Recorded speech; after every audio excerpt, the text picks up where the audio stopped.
Your business's success depends on relationships, relationships with customers, relationships with employees, and relationships with stakeholders.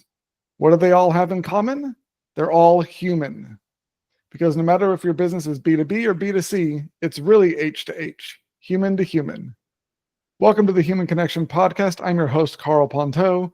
Each week, I'll bring you stories, insights, and practical advice from experts that you can apply to your growing company and daily life. This week, I'm excited to connect with Jen White. Jen is the founder of Collective Memory, a consultancy and multidisciplinary design studio based in Boston. Her work focuses on leveraging brand to accelerate business growth, delivering mind share and market share for emerging and legacy disruptor consumer brands.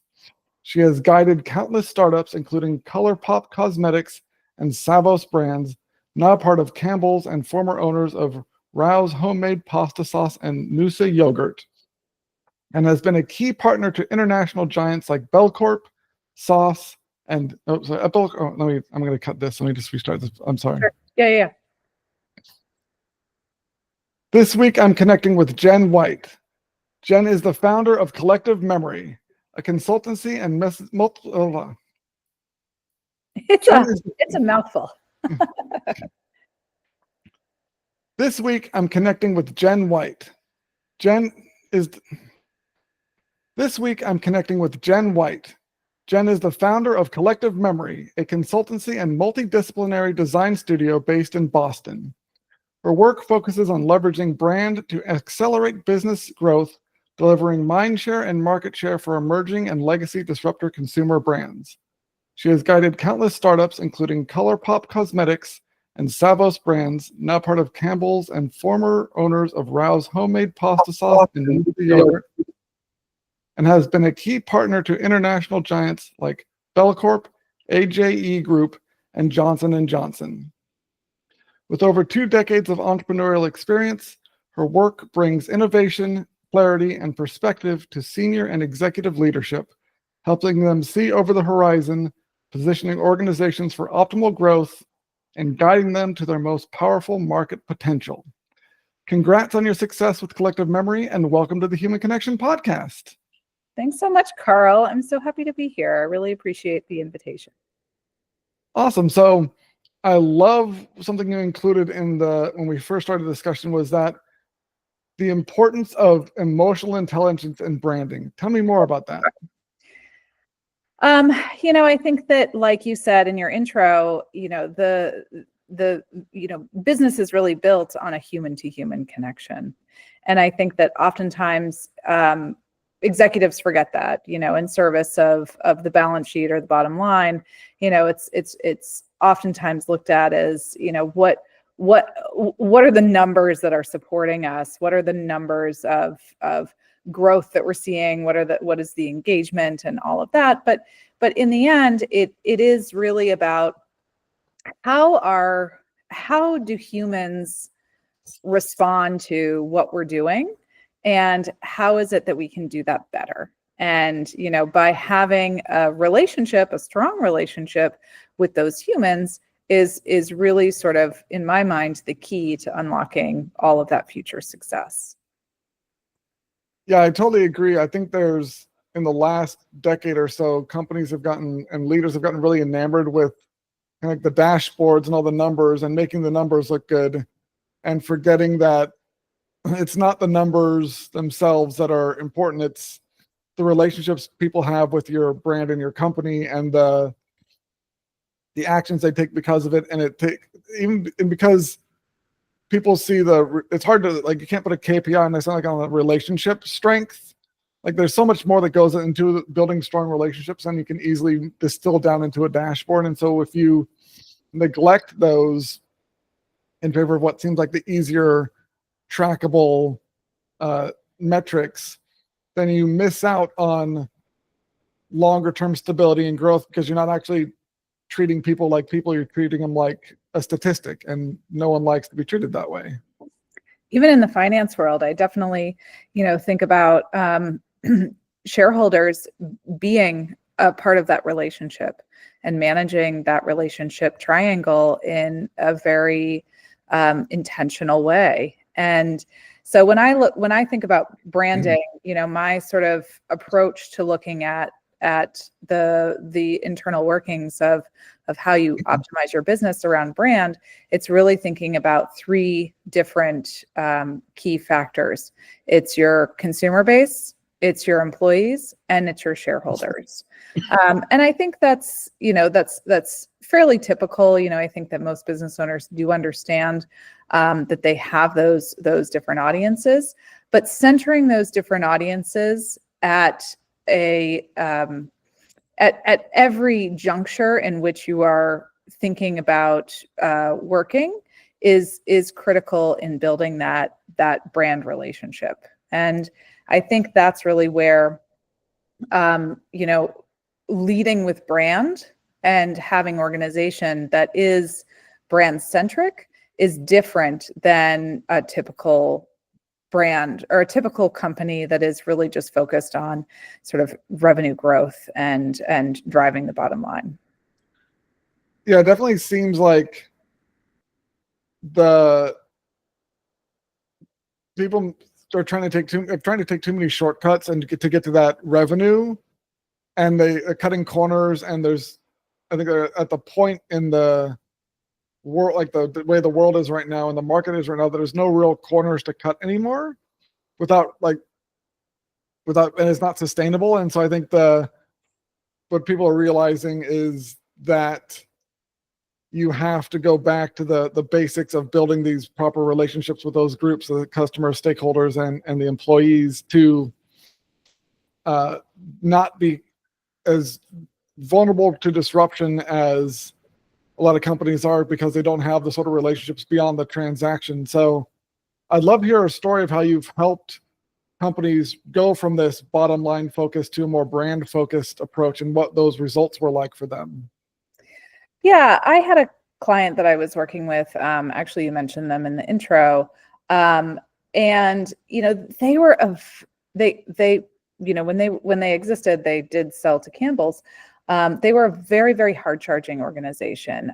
They were full of high performance employees, and the organization was really focused on driving that high performance within their employee base. They were really trying to disrupt the market, really going for something that was, sort of revolutionary in the CPG world. And I think that they were doing it. They were doing something that was unique. The problem came when, you have a group of employees, internal employees, who are not completely aligned with the sort of purpose. And I think that's where, the work around brand and thinking about and leveraging brand in an internal way can really help to align the employee base in a very intentional way to create and define an intentional culture. And so what I did for them is I first and foremost came in and did a whole bunch of listening. And I think that's where, really sort of my approach differs from, a lot of other consultants that will come in and just, tell you what you need to do. Because it's important for me to really think about, who is it that we're serving? Like why are we here? And why does that matter? So, my first 2 months of working with the client, all I did was focus groups. I went to every location that they had. I think I was in, multiple cities in a few weeks, and I just talked with everybody. I spoke with people in Spanish. I spoke with people in Vietnamese. I spoke with people in English. I mean, through translators, of course, but the intention was just to really understand the employee experience. What is it that drove them to be a part of the organization? What drove them to show up every day? What drove them to contribute their undying energy? I mean, really, this company was moving fast and furious, and it required that kind of commitment from everyone. And so, I think that what was so important is that I didn't interject in any of those situations. I wasn't there to, toe the company line or say anything that, was fed from the top down. My goal was only to understand and observe. Being a photographer, I am a keen observer. That is probably, one of my biggest traits is that, I do have a unique ability to see the world through a focused lens. And so, based on that work, I came back to the leadership team and I said to them, I think that what you have here is an organization that is filled with high performing type A individuals from the C-suite all the way down to your manufacturing floor. Like even your manufacturing employees have a need to get their job done in a way that was above and beyond. And so, I think just bringing that perspective to the C-suite and then helping them to understand, it's okay to continue to drive hard. I mean, these people are ready to do that, but you also have to stop and give an accolade or give a moment of closure to a job well done, so that type A person says to themselves, oh, good, I finished that. I got an A and I'm ready to move on. And it was a big eye opener for the executive team to think, right, like the people that we have need that. They need that stamp of approval. They need that validation. And it was such a big eye opener for the whole team, and really just help to smooth the edges around stress and miscommunication. That simple act of understanding was the catalyst to help people come together and to feel appreciated. Yeah, I can totally see how that, if you're full of people that are always in that go, go, go, get it all done mindset, and when something gets done, they just immediately, the leadership thinks, okay, now the next thing we're going to get done, because they have the bigger vision, the bigger picture in mind. But all their teams and employees, like you said, all the way down to the manufacturing floor, are looking for some sort of validation and some sort of appreciation for the job they did, for the work, everything that was accomplished. And it's so easy for leadership to, because they're always looking like 2 steps ahead, just to does not realize they can take a pause and acknowledge people's hard work and then move forward, and how much is lost when you try and skip that step or just inadvertently skip that step, as so many do. Yep. Exactly. And, I think, I guess, leading with emotional intelligence is recognizing those little moments, those little moments of interaction that have a big impact. And I think that's something that is hard to take the time to recognize. It's hard to take a minute and to say to yourself, right, I need to think about that detail. I need to think about that, how that person felt after I said that, or even take the time in the beginning of a relationship, and like a personal relationship or a work relationship, to say, hey, I'm going to give you feedback at some time, and you're going to give me feedback at some point. How would you best hear feedback? Yeah. Taking that moment to really truly listen to the person at the beginning of an interaction, so that you understand how to build a framework around developing a relationship of open and honest communication.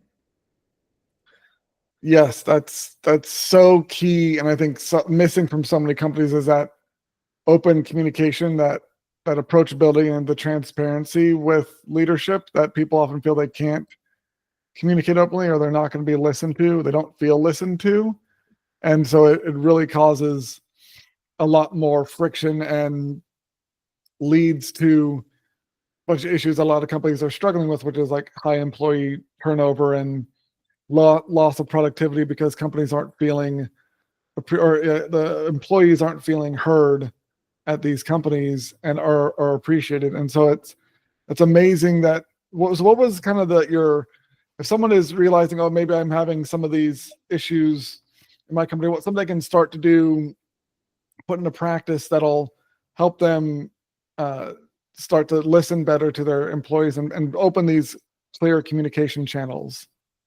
I think, take the time to have intentional conversations. And so, is that as simple as, sitting down and saying to your direct report, hey, I know that we've gotten to know each other, but, I want to understand, how you operate, how you work as a person, a little bit more deeply. So tell me, how do you like to best receive information? How do you like to best process direction so that I can be better effective for you? That's a simple thing that you can even do with your children, right? like it doesn't have to be restrictive to the work environment. And I think that let's say, we're starting a new campaign, right? A new consumer-driven campaign. Just start by observing what is happening in the world of the target audience that you're looking to impact. Is there conversation about economic instability? Is there conversation about, a new trend, right? Like all of these different things, like helping to set the initial sort of understanding of who you are communicating with is really essential in developing strong strategic communication. Yeah, it makes a lot of sense. And I like the point about just starting with a direct report and asking, having just a conversation. How do you like to receive feedback? What sort of like be best to communicate through text or email, whatever? Like asking just one person that you work with every day what their preferences are makes a whole lot of sense as a way to start this process. Because if people are about to think, oh, I have X number of direct contacts or direct reports, and they have a huge team, how can I possibly do it with everyone? It seems overwhelming. But if you just pick one person and just take like 10 minutes or 15 minutes just to chat with them one-on-one and just listen and be curious and get this information about how they want to communicate, and kind of rinse and repeat that process, you'll eventually build that out with the people that throughout your entire team, and it just sets that precedence for them also, if they're doing it with their direct reports, that it'll filter through from leadership all the way through the company. And again, as you're working on a new campaign or trying to achieve some big goal, if everyone is now communicating more effectively because they know how the people that they're working with prefer to be communicated with, prefer to get feedback, all that sort of stuff, then that's going to release a ton of bottlenecks and remove a bunch of friction that you're currently dealing with. And that's going to make a huge difference in ways that you can't easily put on a dashboard. Exactly. Bringing it back to the dashboard. I mean, I think that, brand building in my mind is I always say it's about growing mind share in order to deliver market share. So it's not going to be a measurable KPI, right? We don't have a chip in people's minds that are telling, us what they think about each, each interaction with a company or a person that they have. So, unfortunately, it's a little bit of a, kind of an unmeasurable metric. But once you see the momentum, once you see the effect of building brand equity, it's unstoppable, right? What are the companies that we know and trust? That trust isn't really going away unless, something giant happens, right? But they've put in the effort to have a relationship with us as consumers, with us as employees, with us as shareholders, and that is unwavering. And I would argue that even with the best relationships, we'll often overlook small bumps in the road. And so in a way, I like to say that it's really about future-proofing your organization by building brand, because if you have that trusted relationship, you could be less than perfect sometimes, and it would be okay. Yeah, so I'd love to hear. So what was the result of you working with this company on building these sorts of clear communication lines with the teams? Well, this was before they sold to Campbell. So, they were really revving up their engines, really trying to run to be a billion-dollar organization. And they made it. They did it. And Campbell's saw that. They recognized it.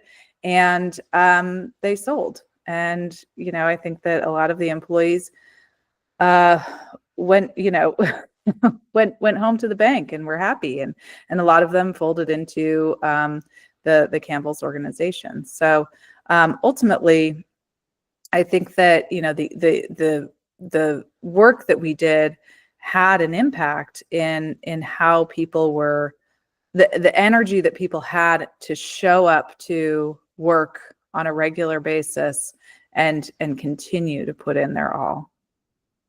That's so awesome. Well, thank you so much for connecting with me today, Jen. If you enjoyed this episode of the Human Connection podcast, please leave a review and share this episode on Apple Podcasts. If you'd like to connect with myself or Jen, check out the links in the show notes. Remember, no matter if your business is B2B or B2C, it's really H to H, human to human. Happy connecting. I love that little tagline that you use.